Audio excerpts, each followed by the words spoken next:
Welcome to Aaron Mahnke's Cabinet of Curiosities, a production of iHeartRadio and Grim and Mild. Our world is full of the unexplainable. And if history is an open book, all of these amazing tales are right there on display, just waiting for us to explore. Welcome to the Cabinet of Curiosities.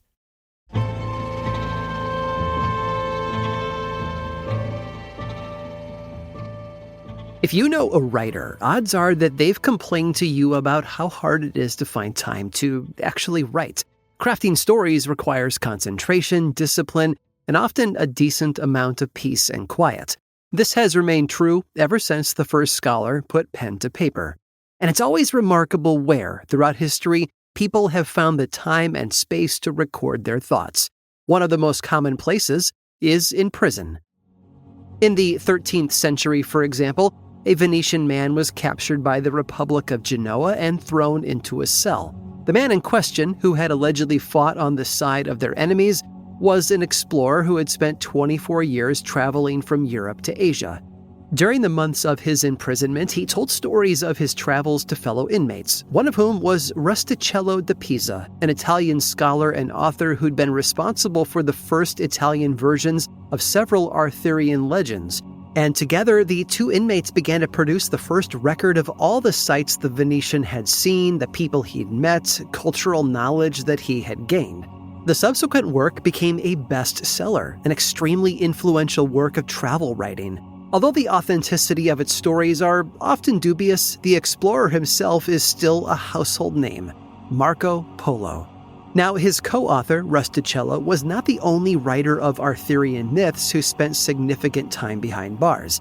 In 15th century England, a largely unknown man worked quietly behind bars while writing the most famous version of the tales of King Arthur, the one that collates all the disparate stories into one grand narrative. It would be called Le Morte d'Arthur, and within its pages it would contain scant hints of the author's identity. A handful of asides refer to the author, Sir Thomas Malory, as a knight prisoner who was fluent in both English and French. These asides contain pleas for his health and safe deliverance, presumably from the prison in which he was being held. Curiously, most of the pleas are in the third person, implying that they were added by the publisher, William Caxton, prior to printing. Scholars still debate who Sir Thomas Malory actually was. What kind of knight would find himself in prison, yet still respected enough to publish a work while behind bars? And whether he was ever able to leave this prison is something that no historian has ever been able to definitively prove. It's because of this mysterious man that every King Arthur story involves Excalibur, a quest to find the Holy Grail, and the doomed fall of Camelot. Chivalry, it seems, would be on the mind of many a man behind bars. 100 years later, in the late 16th century, in a prison in Algiers, a Spaniard sat quietly waiting to be ransomed back home to his country. He had served in the Christian Spanish Navy, participating in famous sea battles against the Ottomans. He had lost all movement in his left arm due to a battle wound, earning him the nickname the One-Handed Man of Lepanto. His Navy career had been cut short when he'd been captured by pirates. And while in prison, he attempted to escape 4 times, and each time he was unsuccessful. But while his body remained in prison, his mind wandered far back to Spain, where he envisioned a nobleman who had a break with reality and decided to become a knight-errant, defying reality and seeking to live a life of chivalry. And upon his release, Miguel de Cervantes went on to transcribe these ideas with his one good hand. The resulting book, Don Quixote, is often referred to as the first modern novel. Now, with all of that said, not every book written behind bars has been as universally beloved as these 3 works that I've just described. Prison is also where the Marquis de Sade wrote his controversial book about hedonism. It's also where Adolf Hitler wrote the bitter manifesto Mein Kampf, the text that inspired the Nazi Party and its atrocities.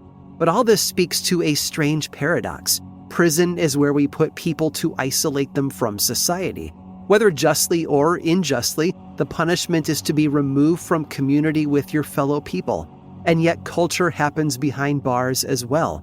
Even if they don't attempt to physically escape, a human being will always attempt an emotional escape from the cruelty and dehumanization of a penal institution. The pen, it seems, is not just mightier than the sword, it's also a lot more flexible.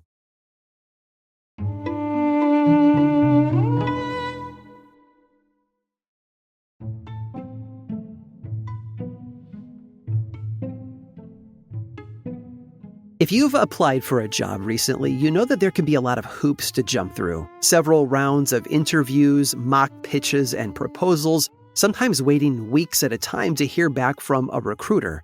Willie was put to the test when he went looking for a job as well. He needed work and was eager to find something that played to his skill set. The problem was that he was an unusual candidate for his job at the time. So his hiring managers gave him a test, but it was a little more dangerous than you might expect. If he passed, he would get the job. But if he failed, he wouldn't just miss out on the job. He would end up dead in the street. It was 1874 in a small mining town called Yankee Hill, Colorado. A man named Willie Kennard stood outside the local saloon, his hand wrapped around the gun in his holster. He took a deep breath and swaggered through the double doors that led into the main parlor. Inside, the tables were full of men playing cards and drinking whiskey. Someone plunked out a melody on a piano in the corner, but as people noticed Willie, the entire room fell silent. Willie was a stranger in town, and a black man, two things that made him an oddity in Yankee Hill. But he didn't care. He had a job to do. But first, let's back up.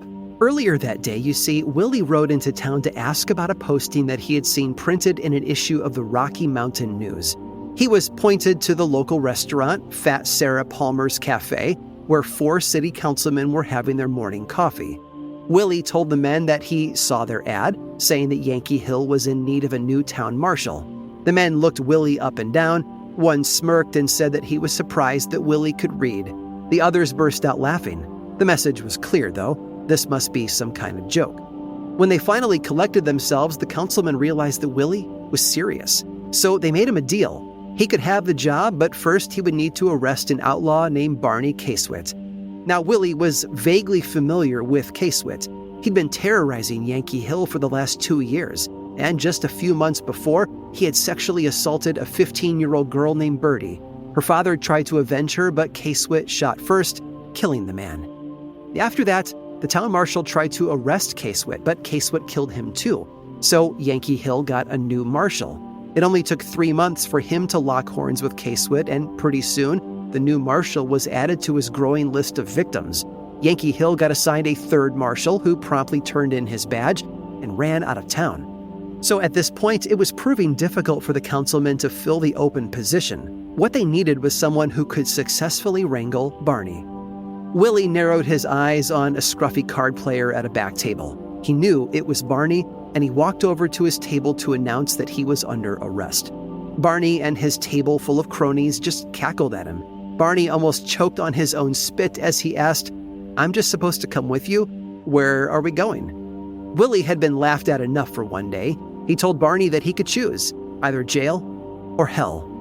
Now those were fighting words. Casewit jumped up to his feet, and quick as lightning, he moved to grab his Colt .45. But just before he could draw the gun, Willie Kennard made an impossible shot. He fired a bullet into Casewit's still unholstered gun. The impact knocked the butt out of Barney's hand and rendered the weapon useless. 2 of Casewit's cronies tried to reach for their guns, but they were too slow as well. Willie fired 2 more shots and hit both of them right between the eyes.